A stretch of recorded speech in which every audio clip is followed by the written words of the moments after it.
Ok, dans ce chapitre-là, on va regarder un petit peu à quoi ça sert les canevas. Donc les canevas, ce sont des outils de graphisme. Ça permet de tracer des objets de double dimension comme les lignes, les rectangles, les triangles, les cercles dans une page HTML. Donc le but, c'est très simple, c'est de... Donc comment ça marche? On va évoquer ça. Donc comment ça marche? C'est très simple. Toujours, on utilise la même chose. Donc je prends mon dossier Doom et je la balance directement sur Visual Studio Code, mon éditeur préféré. Donc là, on va définir un nouveau fichier. On l'appelle directement Canva. Canva.html.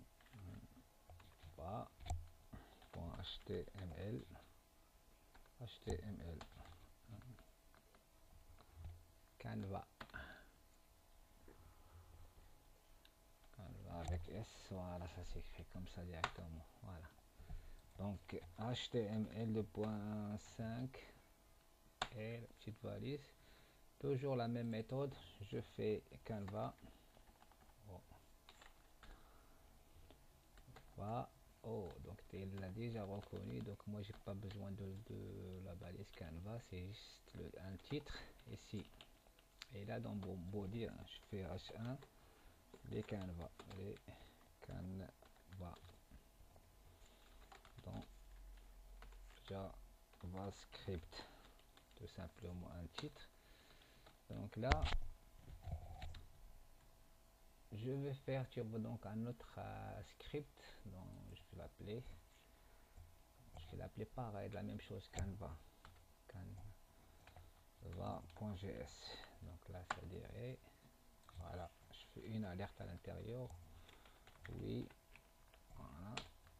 Pour voir, est-ce que ma page, donc dans page Canva, là, je vais relier à mon script. Donc je fais script avec l'attribut CRC et je spécifie point slash, je fais canva.js.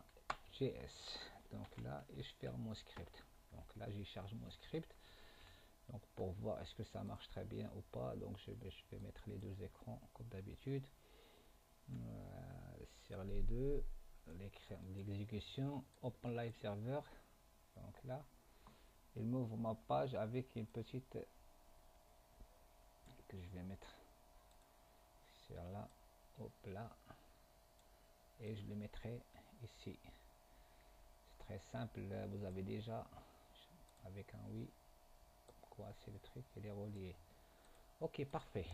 Donc là, jusqu'à maintenant, donc on a testé notre script et il marche très très bien. Donc à la preuve, lorsque je fais activer, il m'affiche l'alerte. Donc ok, ça veut dire il est relié, pas de problème. Maintenant, donc la première étape, c'est quoi? C'est qu'il faut définir ma zone de travail. Donc la zone de travail, c'est comme j'ai réservé une partie avec deux attributs possibles. Donc je fais donc la Canva. Dès que je fais Canva, donc il me propose là, c'est ma zone. Et à l'intérieur, je lui donne un ID. Donc l'attribut ID pour le rendre unique. Donc je l'appelle, je donne un nom C1. Comme ça, donc on a, c'est la façon de nomenclature. Donc si on a un deuxième, je fais C2, C3 et ainsi de suite. Comme ça, je le donne. Je donne à l'attribut wide, l'attribut de 400 pixels. Et dans I, l'attribut I, donc je fais un 100 pixels. Donc ça me suffit largement. Premièrement, c'est non implémenté. Les monter. Ça veut dire quoi non implémenté? C'est lorsque j'exécute le truc, il y a OK. Donc il n'y a rien qui s'affiche là. Donc à l'intérieur, parce que le canevas il est réservé, mais il n'est pas encore accessible. Donc voilà, donc c'est juste une petite remarque. Là, pour ne pas rendre le script, je le liste ici. Et maintenant, je vais définir ma variable. Donc let's, on a toujours la même, là, on utilise JavaScript moderne au lieu de faire var, on utilise let's. Donc canva est égal. Donc si je voudrais récupérer cette zone là, on a déjà pris l'habitude avec getElementById. Donc je fais getElementsById, c'est l'objet de l'objet document. Document. get element, get, et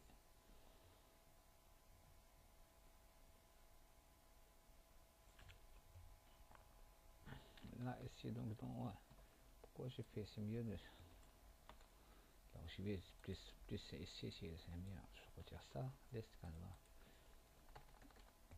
donc point get element. D'ici il vous propose pas, lorsque là tout à l'heure j'ai tapé doc mais il m'a rien proposé, donc j'ai pas fait attention, donc il fallait revenir sur le fichier. Donc toujours ayez ce petit réflexe, c'est-à-dire lorsque vous voyez que d'habitude ça sort pas, pensez qu'il y a une erreur ou un truc comme ça.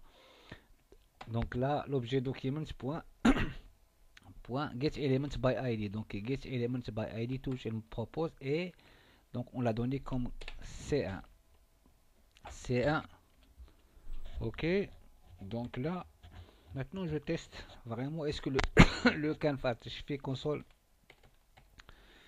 if ma variable canva que j'ai stocké canva, lorsque je fais une condition c'est très bien, donc toujours utiliser entre les parenthèses canva est égal canva point get context,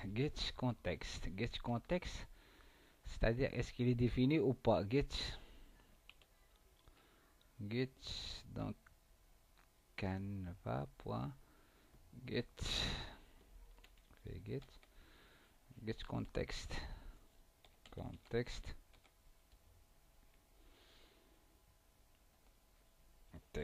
get context. Donc là j'ouvre la collade et la fermer, c'est-à-dire s'il est défini ou pas. Donc voilà, j'ai ma variable let ctx, mon tracé est égal mon objet canva, c'est un objet canva point get context, get context, et je fais que, c'est-à-dire je spécifie que je travaille en 2 dimensions. Donc là un point virgule, et là je fais donc ct, mon objet ct point file rectangle, je fais juste un file rectangle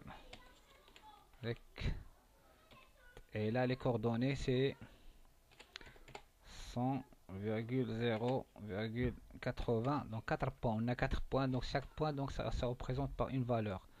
Donc là et on exécute. Donc là rafraîchis la page,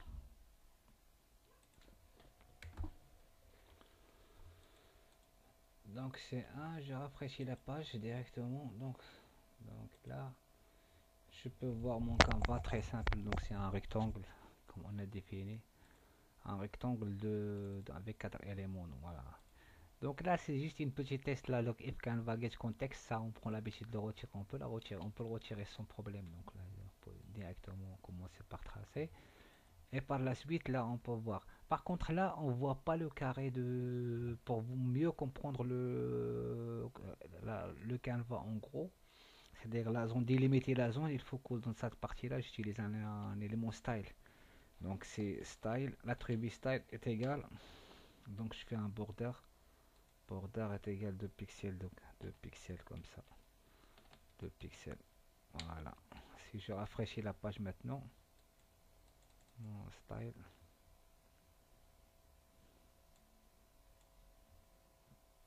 bon, justement un pixel border est égal à, je définis solide, je, et un ds, par exemple ff, voilà, c'est rouge. On va utiliser de rouge pour mieux comprendre un petit peu juste cette partie là. Donc voilà, donc la taille de cette part, donc en gros c'est elle est en blanc, donc en blanc ça, on l'affiche, donc c'est exprès je l'ai fait un élément style, c'est pour voir un petit border de pixels. Donc là je vois la largeur donc de 400 pixels et la hauteur c'est 100. Donc et on voit pour les paramètres, regarde la paramètre, donc élément, le premier c'est le 100 éléments de left, après de top il y a 0, si je fais un 10 vous allez voir, donc on va dire de là-haut jusqu'à là c'est un 10, je fais un 10. Oh, voilà, donc il va décaler, Donc un rectangle, en gros dans le graphisme, un rectangle est défini par deux points. La première, point, donc ça correspond aux coordonnées x, y, et le deuxième point, ça correspond aux coordonnées 80, 80. Là, donc pour dire exactement,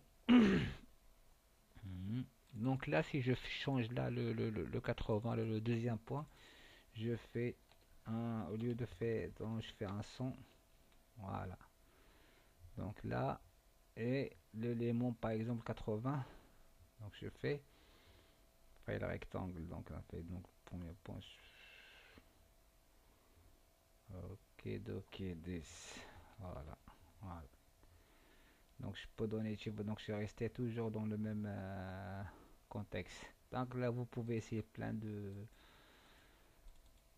coordonnées pour comprendre. Regarde, si je commence par, si je fais 0 ici, il va coller au numéro. Si je commence, la première est égale à 0.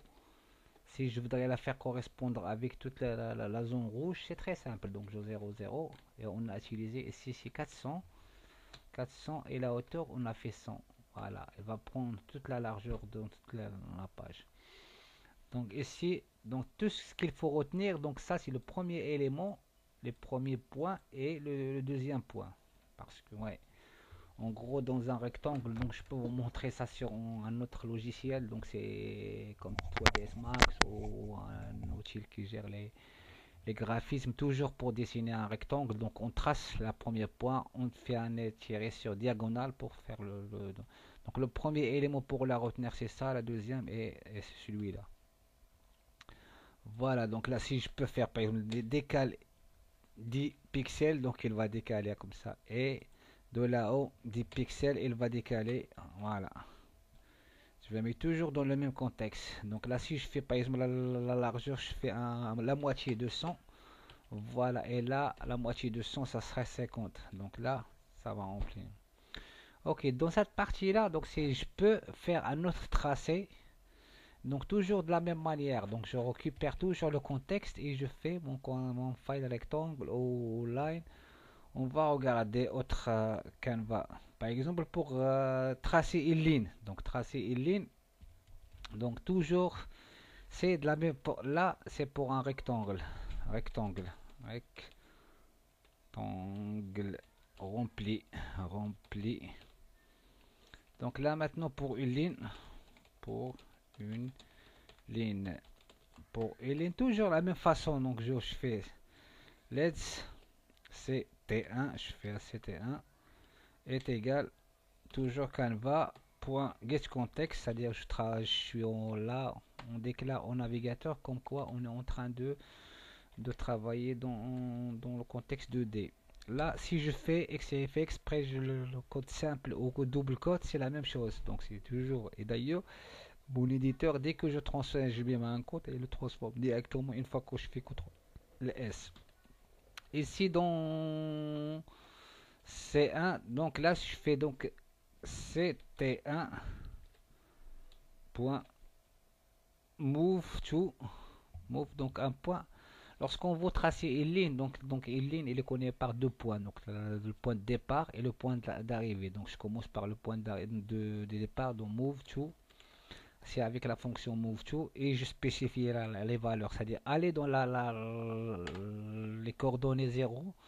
Donc cette partie là, donc ça, donc c'est les coordonnées x, et là c'est les coordonnées y. Donc aller dans la partie dans l'élément 0 0, voilà, point virgule, et là je fais ctx line 2, donc c'était x1 ct1 point line 2, donc line 2, et je fais donner 200. Alors, le deuxième point c'est 200 et 100 point virgule, et là je fais ct1 pour tracer donc une ligne. Donc il faut qu'on c'est par la fonction stroke, donc stroke, et là c'est tracé, et voilà.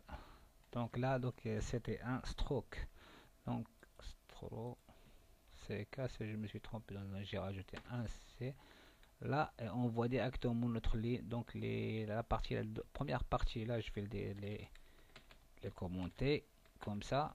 Voilà, donc on voit les lignes. Par exemple, si on veut maintenant tracer donc les lignes. Donc si je fais donc là, je sais 400 et 200. Donc c'est 200. Donc là, c'est directement, je rafraîchis ma page et rafraîchis là, l'erreur de ça, c'est tout à l'heure, il faut toujours nettoyer le truc et je rafraîchis ma page. Donc 400, line 2, move to 00, line 2, 400, 400 et 200. 200, 100, 200, 100. Non, 400 et 100 parce qu'il ne dépasse pas. Je me suis trompé. Parce que la largeur c'est 100. Ouais. Là, très bien. Ouais. Donc là, elle fait passe diagonale. Donc de même si je voudrais par exemple, donc je vais forcer, je fais rajouter un autre ligne. Donc là toujours on fait get context. Donc là par contre là il faut toujours CT2. Donc il faut toujours changer. Ouais. 3 des points. Donc là je commence par exemple ici. Ici c'est le point ici c'est 0 0. Là c'est le point 400. 400 et le Y c'est 0. Donc il va partir de ce point et on va venir là. Là c'est quoi? Ce point là c'est 100. Donc il est à 100. Et là l'autre c'est diagonale c'est 0. Quand je fais 3, il l'a pas tracé tout simplement. Voilà. Donc CT2 is not defined. Là toujours donc CT2 il n'est pas undefined parce qu'il faut donc là toujours donc la ligne 1 il faut faire les CT2 et un va exprès je génère parfois des erreurs, c'est juste pour voyer parce que lorsqu'on développe donc on commet plein d'erreurs et tout, donc il faut rester vigilant, donc tout simplement, et il faut pas avoir peur des erreurs. Donc lorsqu'on a ouais on voyait le lien là, on s'est trompé dans le, donc on a dit donc pour aller à move to lorsque je dis move to c'est à dire aller au point hein, aller au point 400 et les Y, donc si le X c'est 400 y 0, oui, et tracé, tu vois donc, ah oui, donc c'est 0, si j'ai inversé ici, tu vois, je fais la même chose, donc c'est 0, c'est 0 l'inverse, ici, c'est 100. Là, donc il va être traditionnel, donc là. Par exemple, si je voudrais rajouter maintenant, on va faire la même chose, toujours un élément, voilà, C4, C3 ou C3.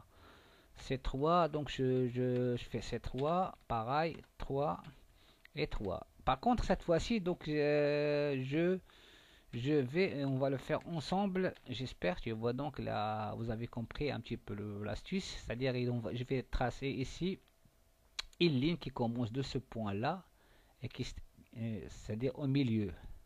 C'est ici la largeur c'est 400, donc la moitié c'est 200. Donc là, je vais défaire. Donc allez, 200. Donc la position X c'est 200. Et la position Y, ici c'est 0. Donc là, si je fais là, ce point-ci, c'est la même chose.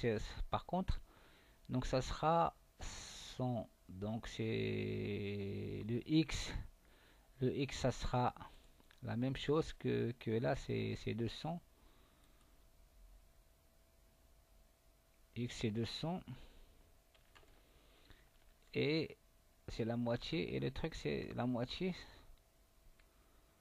Move to 200, 200, donc 400 elle est là, la moitié c'est 200, donc y c'est 0. Donc là maintenant pour tracer cette point là, cette point là il appartient à l'axe de x, dans son x est égal à 0 et son y ça fait la moitié, donc 100. Donc 100.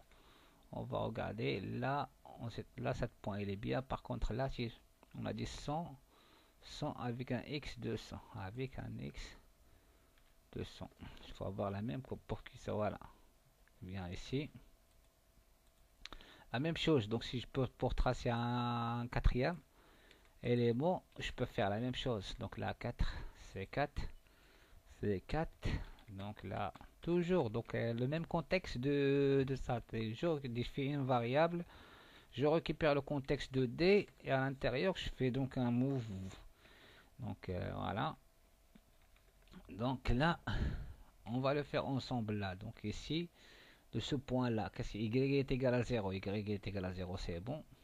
Non, ça c'est le x. Le x est égal à 0, donc s'il est là, si je fais x est égal à 0, donc s'il va partir là, et le y est égal à la moitié, c'est 50. La moitié, c'est 50. Et si, donc, CTRL S, on voyait, tu vois, donc il a déjà tracé là, parce qu'on a fait 200, 200. 200, 200, c'est-à-dire le point qui est avant. Et vous voyez, donc on peut utiliser plein de combines. Donc là, c'est bon. Pour arriver à ce point-là, c'est il a combien d'y? Il était égal à 50. À 50. Est égal à 50. C'est 50. Par contre, le line 2 est égal à 200. Ok. Voilà. Est égal, non, c'est égal à. C'est pas la moitié, mais à la 400. Voilà. Et on voit tracer. Donc voilà, c'est stroke. Ouais, de même. Donc là, maintenant, tu vois, on voyait essayer, on essaie un petit peu de faire tracer à l'intérieur de, donc là, les lignes. On va commenter les quatre. On va laisser que le stroke. Donc le premier élément. Voilà. Et là, on va faire si voilà, la même chose. Donc je définis mon contexte, que c'est un canevas. Donc C5. Je vais l'appeler C5. Et là, C5. Et après, je vais faire le truc pour le cercle. Le cercle, donc on dit c'est un arc. Donc un arc c'était x.get c'était x. Donc là, je fais c'était 5 point arc. Arc, c'est la fonction arc. Et là, donc il y a toujours donc on donne 95 par exemple virgule 50 le 40 virgule 40 virgule 0 virgule 2. Donc là les éléments de ça, il y a 4 valeurs plus un périmètre. Donc virgule, la virgule c'est 2 multiplié fois la fonction pat. Donc c'est le périmètre. Mat, la fonction mat th, mat la surface mat th, 2 fois le périmètre multiplié fois la point pi. Point pi, point virgule. Et toujours pour tracer, toujours c'est donc c'est t5 point stroke, la fonction stroke. Voilà, on fait et tracer le bon. Donc là vous voyez, donc je prends juste là. Donc si je voudrais par exemple ce point là, ce point là c'est il a quoi comme coordonnées. Donc ça c'est je prends en hasard et ça c'est le périmètre. Donc là si je fais ça c'est la moitié, c'est x, on a dit c'est 200 et 100. Donc y c'est 50. Voilà le deuxième point. CTRL S. Vous voyez. Et là 40 donc c'est le rayon un petit peu, tu vois. Donc là si je fais 50, ça sera pile poil, tu vois, avec la fonction pi